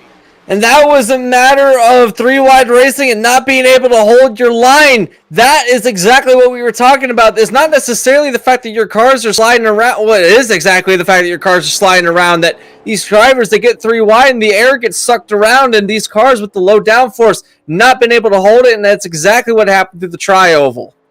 Going to go back and take a look at a replay here. And yeah, I mean, we saw Jake Hounshell earlier on in the first duel, and one driver that would have had a bit of an advantage verbally in terms of being told what to expect would have been Jason Hounshell, his brother, but he was in the middle of a 3 wide situation after nearly losing off turn 4. I really think that wreck culminated with what happened off of turn 4, because these drivers, again, they've got the momentum, they can't lift, taking it 3 wide into the tri-oval, which in my opinion is one of the lightest areas for a car on the racetrack. It's just not going to work there either. No, not at all. As we saw that it was Jeff Green that was on the inside line of the racetrack. He tried to hold it down on the yellow line, but it's just the arrow gets sucked away from the car and it just creeped up the racetrack. Totally not his intention. I could imagine that he was trying to keep it down as much as he could, but his car drifted up. Simultaneously, though, you saw that Hounshell's car kind of creeped down in the center of the tri-oval. The 91, he was trying to hold that car as high as he possibly could. Hamlet did everything he could to make it so that he gave everyone underneath him enough room. It was just a combination of Green coming down, or Green going up, and Hounshell coming down that really did that in. And it attributes to the fact that this track is so thin. There's not a whole lot of room to make mistakes, and I'm surprised we were able to get away with only 2 cars spinning and no damage for the most part for those 2 drivers. So able to put some tires on it, that might be all they need to do. And for people that are watching too, I mean, we see them absolutely sideways coming off of 2 or 4. There through the trioval, the cars didn't really look like they were going to snap around. It was a very, very slow, gradual spin. But people don't realize that this applies to Talladega and Daytona. I think that my broadcast colleague on Thursday night, Zach Freemel, hits the nail right on the head. These cars are designed for two things. They're designed to go straight on the straightaways, and they're designed to go left in the banking of the corners. They're not designed to do both at the same time, and that's what has to happen in the trioval, because you are technically going around a straightaway curve, if that can be what it's called. And so that's where the car is going to unload the most. That's where the rear end is at its most lightest. And I think that's why we saw what we might have thought originally was not going to be a spin end up being two cars that just randomly seemed to snap around. Indeed so, and we'll bring some road course logic into this as well. When you're racing a car that has low downforce, as these cars do, when you're going on through a fast turn that has a bit of an elevation change, which is exactly what a trioval is. You're going from a pretty flat surface to all of a sudden, if you're on the outside line, you go through quite a bit of an elevation change, and you're going at it extremely fast. So whenever you're going through a fast turn and you have that sudden elevation change where the car goes up, and then all of a sudden it has to level out at that new elevation, you're losing quite a bit of traction, number one, and you're also losing a lot of downforce. So something like that happens at the trioval. You hit the nail on the head perfectly. We see it. It starts slow. You feel it happen in the wheel. You can feel the car physically wanting to give up, but you try to save it as much as you can. It's just that there's not enough contact with the rear tires on the back of the on the racing surface, and it makes it so that saving a car when you're going at speed really difficult. One of the things you can do to alleviate that is to actually let off the throttle ever so slightly, not enough that you're going to make all the weight go to the front, but just enough to maybe make the wheels, the back tires spin less. Make that so that they don't, when they do get grip, they just snap around. That's what happens, is that when you lose back end grip, your wheels are still spinning at the same, you're applying as much throttle as you would be under normal situations. So when those tires eventually do find the grip, you might not want them to get the grip in a place that you don't want them to get it in. So when they start drifting, if your back end is sliding and they decide to get grip while your back end is facing the inside wall, well, guess where you're going? You're going to the inside wall, whether you like it or not. So there's a lot of science and a lot of aerodynamics that are applied to these cars, and because they have such low downforce, we keep going back to the low downforce thing. It's a very prevalent thing, and if these drivers are going to have to go 200 laps around this circuit in a week's time, that's something that they're going to have to hash out. They need to figure out what the perfect balance is between power and downforce, and I don't know if there is a perfect balance with these cars, just the way they're built. They're designed for speed. So, Seth, this might be this is going to be a man versus machine throughout the entire 500. Yeah, no doubt. John Whitendorf gets the lucky dog out of his cautions. That's the yellow that he needed. He's back on the lead lap. Hank Steinmiller is still having to wait for another caution before he can get back on the lead lap. He's the last car running in 11th place. Right now, 10 of them on the lead lap. And while they're going to be coming out of turn 4, I just want to touch on something else that we've been talking about all night long, and that's the tires. I would have to think, with the fact that a lot of the pressure, especially the heat going into that right rear tire, but also into both rear tires especially, that's got to exacerbate the issue as well about the downforce and the grip you're going to have going into the trioval. Absolutely. And the more the tires wear, the more they get heated. It just makes everything worse for these drivers when they're trying to correct a car. But one driver that's had his fair share also is the pace drivers. He's off the track. We're green flag racing again. Peyton Hamlet back underway, who gets the whole field underway, but Seth Harrelson did not let him go very far, as he's now right on the back end of that 91. Does he go high? Does he go low? It looks like he's going to stay in line with the 91. What can he do coming in through turn 2 or through turn 2? He's going to try and go to the outside line, maybe take a run. No, to the inside comes Harrelson. Trying to fake him out. Peek to the outside. Hamlet went up to block. Carlson looks low. Didn't quite have the run. Look at them behind, though, as they are scattering around the 4th, 5th, 6th position. That's Ripley on the inside. David White up into the wall. He's going to keep it straight, as I think that was Houndshow who had to dive to the apron to avoid him. That's another thing, too. You turn that car to the left, it says, all right, you want to turn left. Let's go all the way to the left. So that's something these drivers have to worry about, too, is the wheel sensitivity of these cars. Oh, yeah, for sure. These wheels, they are very sensitive when it comes to this kind of thing, and it doesn't make it any better that this track's got a lot of bumps in through the turns. It's going to make that effect a lot worse for these drivers. we talk about the rear downforce, the front downforce is the same way. You might have your wheels spinning or turning in a direction that you don't necessarily want to go in, but the car's going to be like, oh, we're going to go that way anyway. So it's a battle. It's a battle between everybody at all times, and right now the best driver at it is going to be Hamlet, continuing the lead. Not sure how he's been able to hold back Harrelson. I don't know if Harrelson's backed off any. Certainly Hamlet's not backing off as he almost lost it out of 4. And right now, we've got a 2-car tandem in the works. The 42 of Richard Careau and the 16 of Anthony Guarneri. Guarneri has been shoving that other machine, the 42, down these straightaways the last couple of laps. So we'll see if that might translate to these drivers moving to the front of the field. Yeah, that might be it. The 42's got one heck of a run on the inside line. He's actually going to take it somewhere. He's right to the back end of Harrelson. Does he go to the outside? Yes, he does. To the outside, he might have to let off the gas a little bit to make that work. Through turn 3, going to the outside line, trying to keep the power down, and it looks like the 07 washed up the racetrack. They're trying to hold on to it out of turn 4. Looks like they're going to be side by side going down to the tri-oval. Can they keep it straight? Can the 42 get a run? Did we just restart this race, or are we 15 laps in? Because we're side by side, 4 rows deep again. Now almost 3 wide as Hamlet took a peek to the outside line. Contact! Oh, what a save! No, Seth Harrelson trying to hang on. Somehow he did. And no, we're still wrecking back there. That's Houndshell in the 00. We got a car flipping. I believe that is the James Goshen machine. Oh, they almost had it saved. Whitendorf is collected up as well. He had it saved, and I think that some other drivers just around him were in the contact. I don't think that it was... He could have saved it, but these other drivers trying to slow down to avoid him, I think that's what caused this incident. He had it almost through turn 4, turn 2, but just barely on the edge, and a lot of drivers caught up in this one. One driver that wasn't, and never mind, he was Steinmiller, he was just coming through, but Whitendorf, Houndshell, looks like they're going to be in it. Goshen is going to be in it, and David White, I don't know if he was in it. He might have just slowed down to avoid. Watch the lead car there, the black machine on the inside line of Harrelson.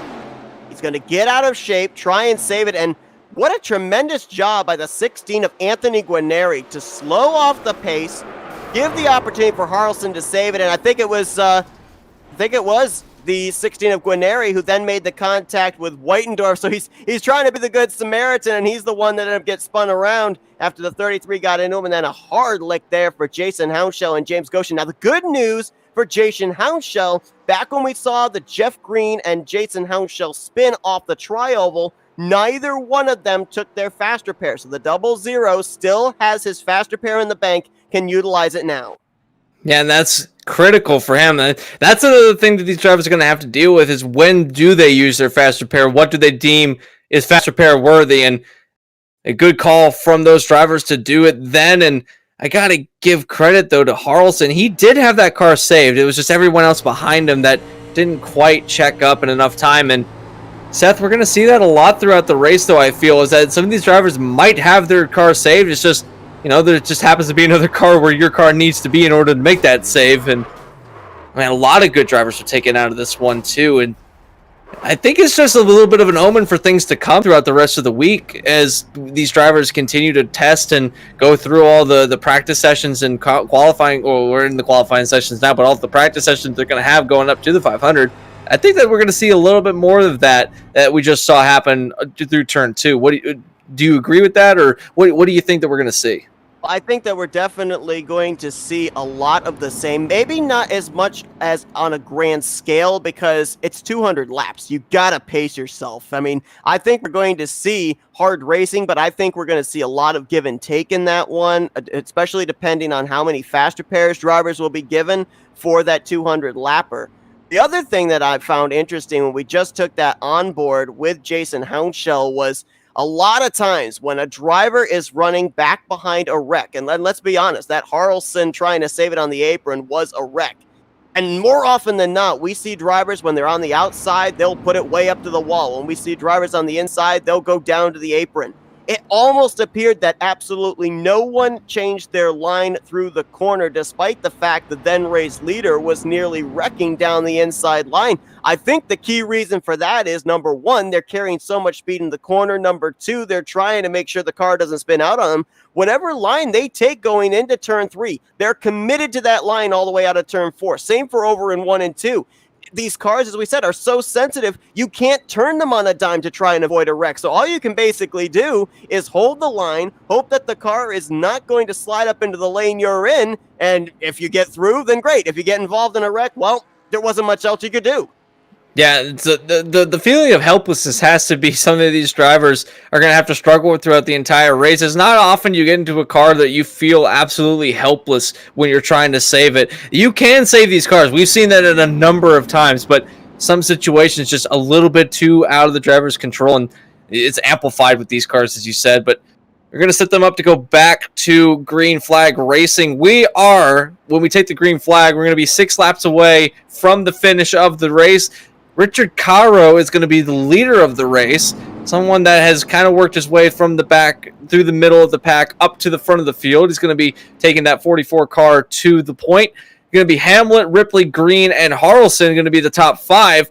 Do you think that's going to be our top 5 by the time we get to the finish, though? Because I have a feeling that a lot of drivers behind these top 5 are going to have something to say, particularly David White. Perhaps Jason Hounshell, if he's gotten that car back up to speed, might have something to say. And Steinmiller, if that car is any sort of fast, and a lot of drivers still have a shot for this, the way the draft works. Steinmiller getting the free pass under this caution, and he was really good at the super speedways in the last season of the 87 series, so I think he could easily be up in the top 5 in the next couple of laps, as looks like James Goshen may have already utilized his fast repair earlier on. He still sits on pit road 3 laps down, so it looks like it's going to be 10 drivers to settle this thing out. If we even get back to the white flag, we still could end up seeing another caution and maybe have another green-white checkered or 1-lap shootout. Hopefully that won't be the case, as Richard Caro gets us back underway with 6 to go. I want to make a correction. I said 44, it's 42. But regardless, Caro is going to be the leader. He's going to be taking some competition from the outside line. That's the 91. He's going to sweep around the outside, goes to the lead, does Hamlet. So Hamlet back to the lead. Caro's car is struggling. I don't know if it was just the start, if he spun the tires or something. That car is not getting up to speed. He's bunched up everyone behind him. Alternatively, though, that means that Hamlet's a sitting duck, because when these drivers catch him, as they're about to do, he's going to get freight trained around the outside. Here comes Caro again. Caro jumps up to the top. Nobody up there with him, but as we've seen, you don't have to have a running mate to be able to make a pass here with these cars. He's going to try and get alongside the right rear, gets loose for his troubles. Green's now down to his left rear. Looking back here, they're battling 4th place, make that 5th place between Whitendorf and Hounshell, as up at the front, Jeff Green looking low. Nothing there doing. He stays behind the 91 of Peyton Hamlet. 4 cars up in this lead group right now, including the 07 of Seth Harrelson. The way these cars are sliding around, it looks like they're struggling for grip, trying to find any little bit they can. Being in a group, the arrow gets a little bit sucked away. 3 wide back there. Look at the outside line. Harrelson goes up top. He's going to get Jeff Green. Looks like he's going to get Hamlet. Now going for the lead on Caro. Can he keep the momentum through turn 3 and 4? Trying to keep it on the outside line, but the inside line's got the advantage, and the 42 is up and over on his roof, going into the pit lane through the infield, and it's going to be still under green flag racing somehow.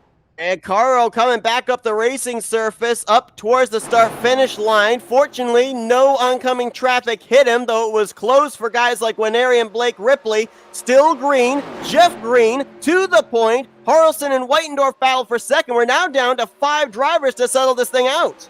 Yeah, I cannot believe that we're still under green. That car was up on its roof, Caro's car was. So somehow, some way, we're still under green. Green, speaking of, is leading the race. He's trying to keep everyone behind him.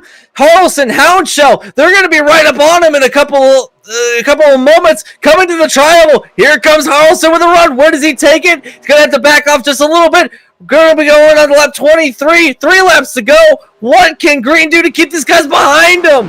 John Whitendorf in 4th, Hank Steinmiller in 5th. These guys about 10 laps ago were off the lead lap. They've got a shot of starting 4th in the Daytona 500. as the outside pole sitter, Jeff Green, continues to show the way. And again, if Jeff Green wins this race, it would be second place finisher that would start fourth for Daytona 500. But for Jeff Green, I think what he's doing right now, he's trying to case the joint for next week. If he's leading in the final laps of the 500, he wants to know what that car is going to be capable of doing, keeping everybody else at bay. And right now, he's doing a great job of it. He's been able to put his car wherever he needs to, stopping the momentum of anyone who challenges him. But right now, he's going to have a big challenge from the 07 of Harlson as he got a shot from Weitendorf going through the tri-oval. Still nowhere to take it. Green still leads the way, side by side for second between Harlson and Weitendorf. Weitendorf tries to make the outside line work. He's got a bit of a helper behind him, and that's the photo of Jason Houchel. Houchel pushing him down the back straightaway to the outside of Green. Green blocks, and they almost go up into the wall. Weitendorf going to be able to keep it straight. Now he slides into the corner, into Green, and up into the air. Goes to 33. Down to the apron he comes. Green involved as well. He's wrecking out of turn 4. Caution is going to come out. Looks like we're going to have an overtime green-white checkered. That was an intense wreck that just happened back there in turn 3. They got loose. There was a run by the 33 of Weitendorf. He tried to keep it straight, but just couldn't do it. Jason Houchel is going to be the leader of the race, but you got to think that's going to be something that we need to look forward to in the main race, is that those drivers, when they get a run like that, they might not be able to hold on to, especially on the last lap.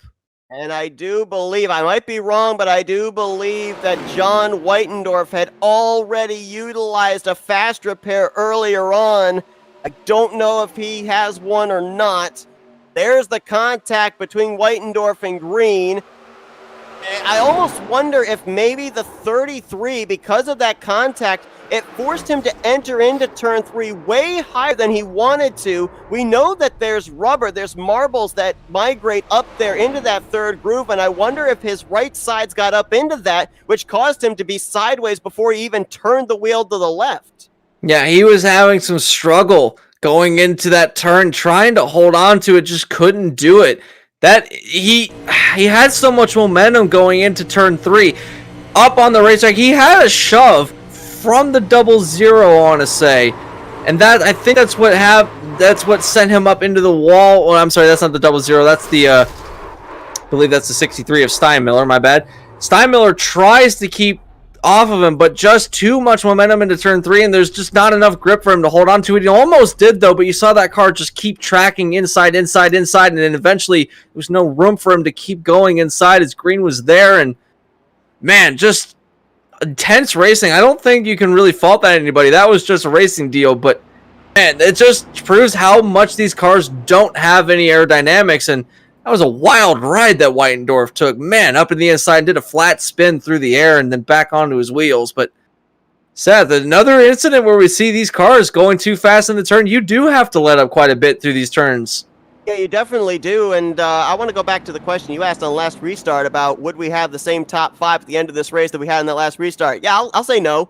We got Jason Houchel leading this race. Harlson is second. Blake Ripley is now up to third. Hank Steinmiller and Anthony Guarneri. That's going to be the top 5 when we go back green. And I want to go back, too, to when we had Weitendorf make that move on the top side. Believe it or not, what actually led to that was over in the tri-oval, and I can't believe I'm saying this at a super speedway, but Weitendorf pulled off a bump and run on Seth Harlson. He got him loose in the tri-oval, stifled his momentum, jumped to the outside, and we saw Steinmiller jump up there with Weitendorf through 1 and 2 to give him that run down the back straightaway. So, I mean, we're saying terms and seeing things at a super speedway that we would apply at dirt tracks and intermediates and short tracks. This is unlike any kind of Daytona race that we're used to calling.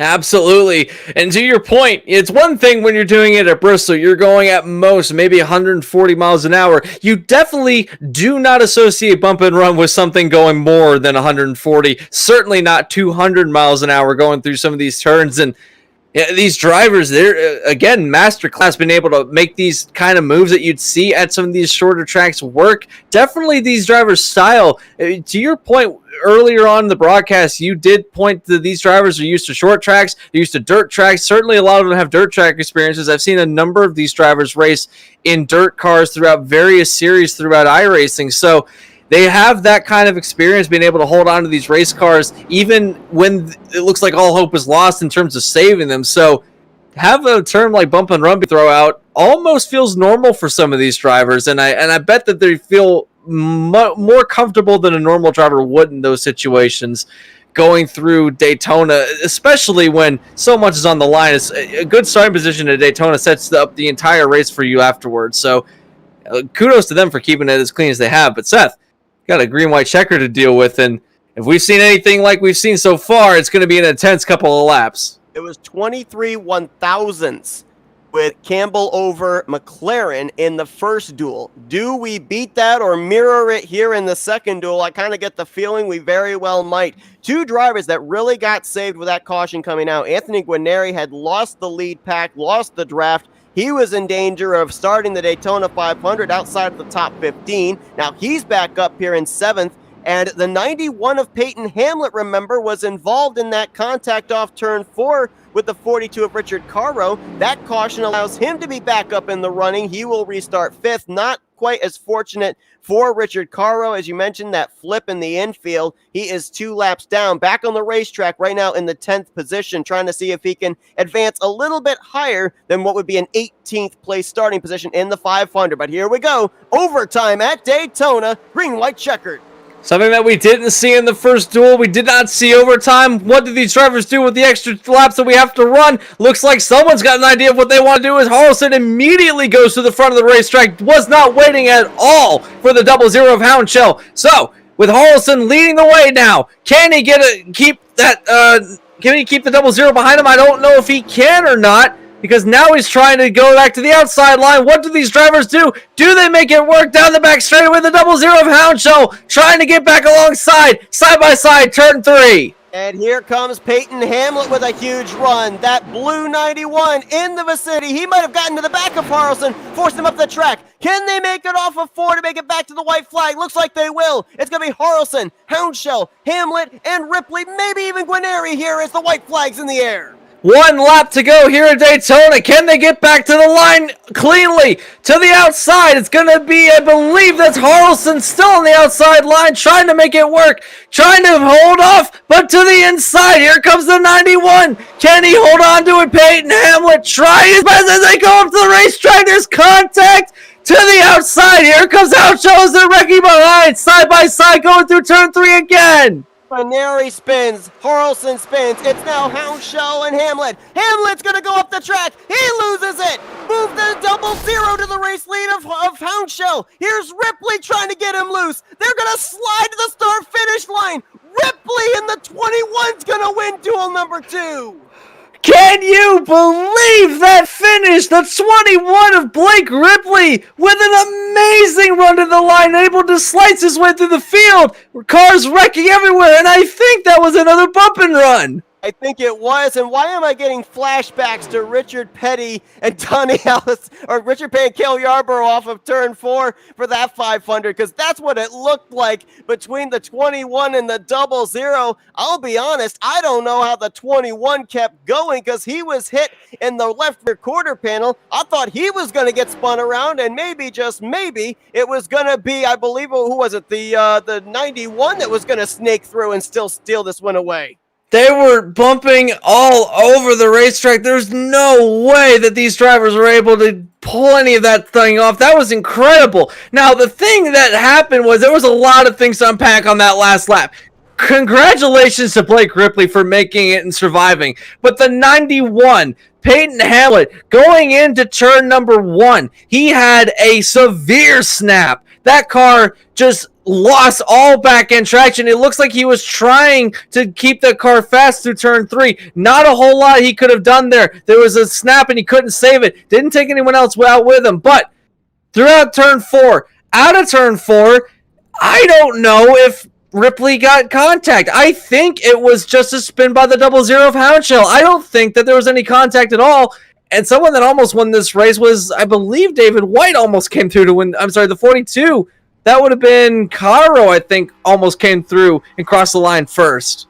Caro, I believe, was off the lead lap, so that would not have played a factor. But to the David White case there, though, he crossed the line in 3rd. So if Houndshell and Ripley had wrecked each other, he would have been able to slide through and take this victory. But Here is the finishing results. However, I am seeing there could be some post-race penalties that would take place as far as drivers and where they would start the 500. Apparently, in the rule book, you cannot pass or begin a pass before the start-finish line. The 07 and the 91, it sounds like, might have been drivers that did just that. So if that's the case, Harrelson would have started, I believe, 11th, and Hamlet would have, or I'm sorry, make that a 12th, and Hamlet would have started 16th for the 500, and both of them might be starting a little bit further back in the grid because of this.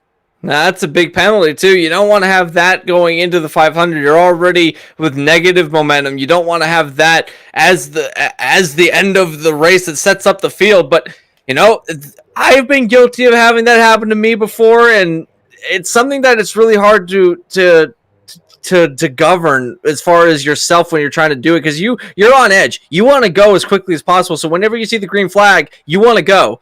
But you have to keep yourself in check when that happens, and just caught them out at the wrong time. The 91 already with a suffering. In fact, can you imagine if he crossed the line first and that penalty got dropped? That would have been horrible for the 91. But absolutely. Well, we do know at least what the outside of the first 4 rows of the Great American Race is going to be. We know Jeff Green, who finished 4th here in this duel, by the way, he's going to be starting the outside of the front row. Behind him in 4th is going to be our Duel 2 winner, Blake Ripley. 6th will be Jason Hounshell, and David White is going to be started in 8th. The rest we're not quite certain about. Of course, we're going to be finding that out within a week's time, but man, oh man, a lot to unpack, as you said here, from these dual races. Now, I think that we still have to take into account it was 25-lap shootout, no points on the line. The only thing that you could do here was either improve or make sure you were going to make the Daytona 500 field. When we get to the 200-lapper next week, I think we're in for a slightly different race. I think the cars are still going to handle the same. I think the drivers are still going to be with the same challenges, but I think there's going to be a lot more give than take, especially in the first half of that race. Exactly, and given the fact that it's a 200-lap race, the longest that these drivers have done in this series, so it's going to be a bit of a groundbreaking event for these drivers. They're going to see what they can and can't do, kind of feel their way through it. I expect we're going to see some hard racing. I don't think it's going to be single file the whole way. I think we're going to see some battles.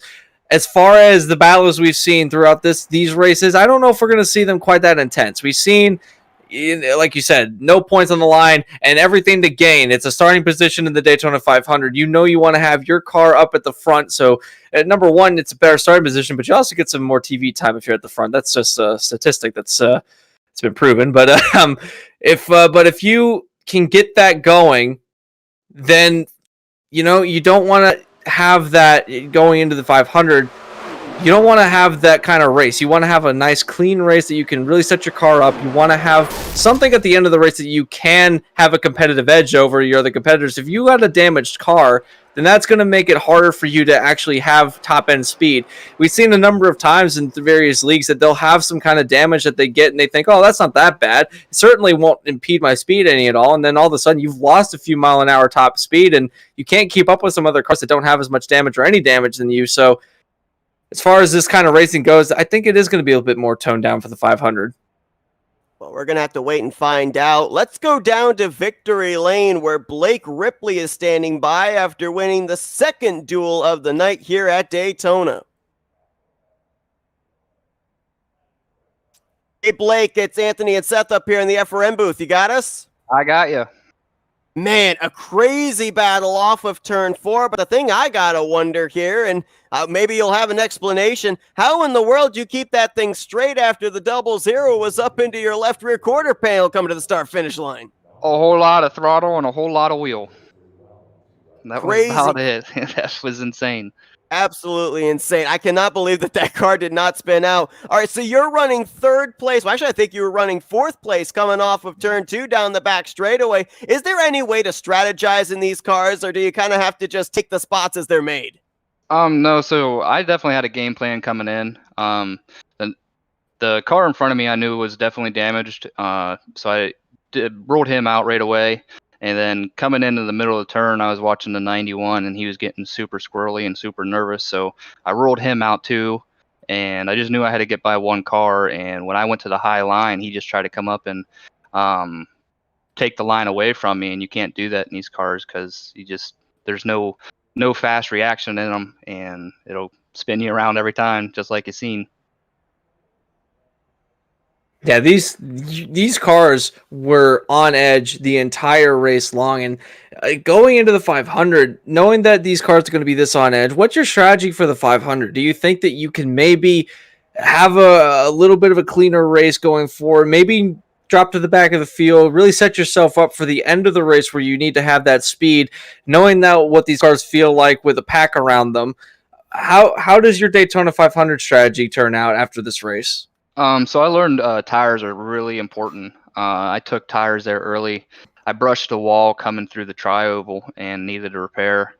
And when I got tires, my car was an absolute rocket compared to the other guys, which only had 10 laps on their tires. So tires are going to be super, super important. As far as strategy, being in the field, I get to start up front. I plan on staying there. Try to avoid the mayhem behind, because sometimes drivers don't avoid it like they should, and I don't want to be caught up in any of that. Blake, I gotta wonder here. Obviously, we know that pit road was not going to play a factor in the outcome of tonight's race, with it only being 25 lap sprints. You guys got 200 laps next week.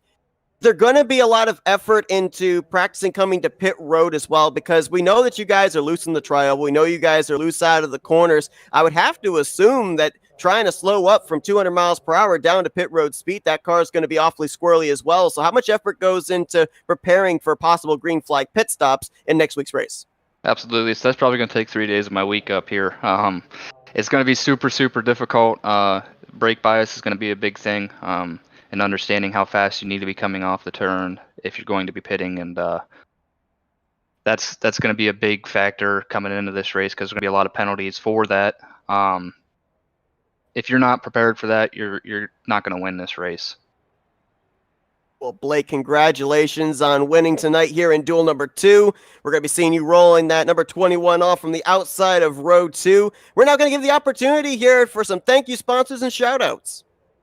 Yeah, so the main thing is I want to thank Christopher for running the league. I'm going to shout out my real life sponsors, Dover Hydraulic, McIntosh Realty, and then that's about it for me.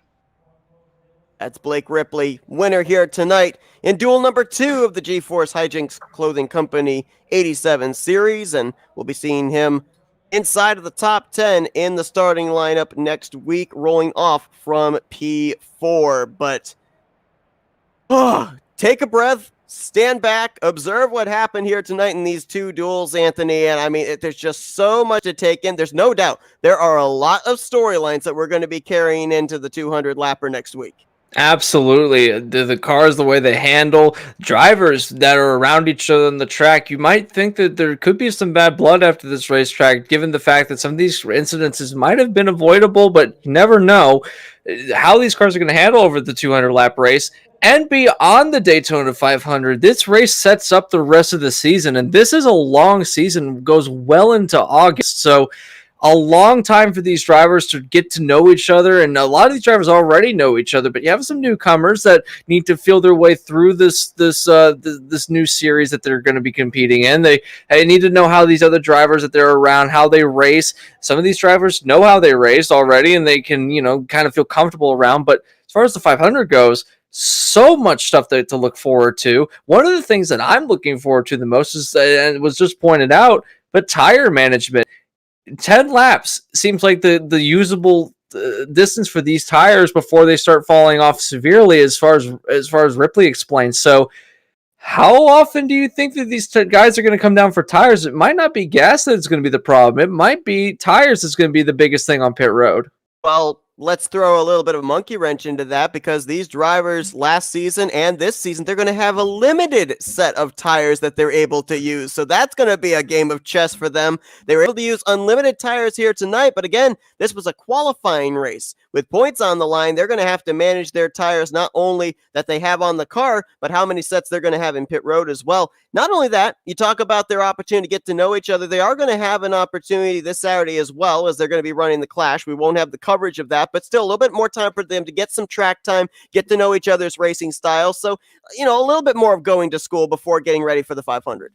Yeah, absolutely. You have plenty of time for these drivers to really get to know each other. And I'm looking forward to how these rookies come up through the field and see if they can take it to some of these series veterans. Like we said, we've seen a lot of these drivers that have come over from season 1 now into season 2.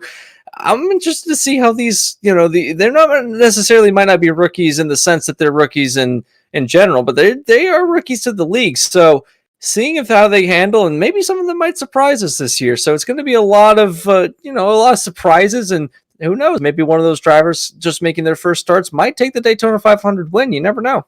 Well, we are, at least at this point, as far as I know, guaranteed to have a brand new winner at Daytona in the G-Force Vintage Cup Series, as we have, at least not tonight, seen the defending winner, Ashton Schleiss. And so unless he is going to be a late entry later on this week in the Daytona 500 grid, we're going to be having a new driver burning it down here at the hallowed ground of Daytona International Speedway. But that is going to be next week, the Vintage 500 presented by Richmar Florist. It's going to be one of the longest races of the season for these drivers, 200 laps around this 2.5 mile super speedway. And we're going to have the call for you, Anthony. It's been a great one here tonight in the duels. Cannot wait for that one next week. It's going to be so much fun. I love the 87s. I love how the racing we get out of them, and I'm looking forward to having a season long of events. And, I'm just happy to be back on the booth with you, Seth. It's been too long.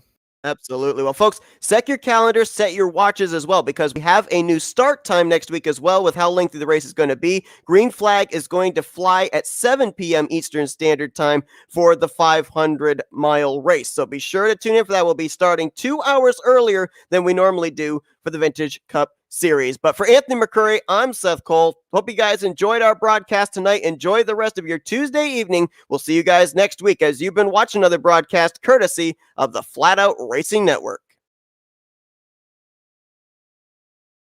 This broadcast is the copyrighted work of Flatout Racing Network and may not be rebroadcast, retranslated, or used in any form without the express written consent of Flatout Racing Network and iRacing.com Motorsports Simulations. Flatout Racing Network would like to thank you for your support, and we hope you enjoyed tonight's broadcast.